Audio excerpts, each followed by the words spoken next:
Uses of article, इसमें सबसे पहले सिखा रही हूं कहां ए का यूज करें और कहां एन का। सबसे पहले हम सीख रहे हैं कहां ए का यूज करें और कहां एन का। सबसे पहले आपने ए और एन लगाते हुए कभी भी इंग्लिश वॉवल्स को नहीं देखना होता, ना इंग्लिश वॉवल की साउंड देखनी होती है। बहुत सारे बच्चे इंग्लिश वॉवल को देख रहे होते हैं या इंग्लिश वॉवल की साउंड देख रहे होते हैं। आपने इन दोनों में से कुछ नहीं देखना है, ठीक है? आपने इन दोनों में से कुछ नहीं देखना है। आपको अगर ए या एन चुनना है तो हिंदी वॉवल के साउंड देखनी आनी चाहिए।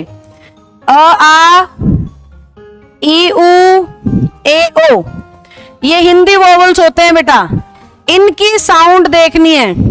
अगर इनकी साउंड आ रही हो तो एन, और इनकी साउंड नहीं आ रही हो तो ए।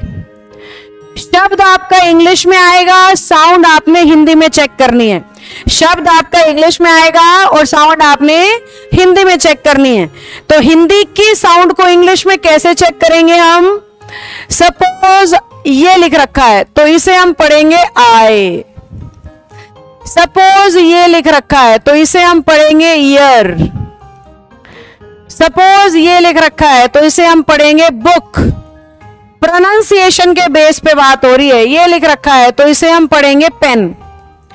अब इंग्लिश कह रही है जहां हिंदी वॉवल की साउंड आ जाए वहां तो लगा दो एन।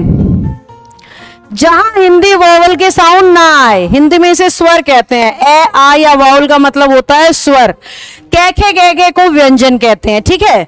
तो जहां व्यंजन की साउंड आए वहां लगाना है ए। जहां व्यंजन की साउंड आए वहां लगाना है ए। आर्टिकल के बारे में आपको मैं एक बात बताना चाह रही हूं बच्चों। स्कूल में जो टीचर्स पढ़ाते हैं छोटे बच्चों को आर्टिकल्स, और जो मैं आपको पढ़ा रही हूं उसमें बहुत फर्क है। स्कूल में ज्यादातर टीचर्स या तो कहते हैं इंग्लिश वॉवल को देखो या कहते हैं उनके साउंड को देखो, और मैं कह रही हूं ये रूल कभी भी ठीक नहीं होता है। आपके हमेशा आर्टिकल सही माने जाते हैं हिंदी वॉवल साउंड के हिसाब से। तो फिर स्कूल में ये क्यों सिखाते हैं? क्योंकि स्कूल के करिकुलम के हिसाब से छोटे बच्चे को इस तरीके से साउंड सिखाना थोड़ा मुश्किल काम है, इसलिए इस रूल को मॉडिफाई करके पढ़ा दिया जाता है।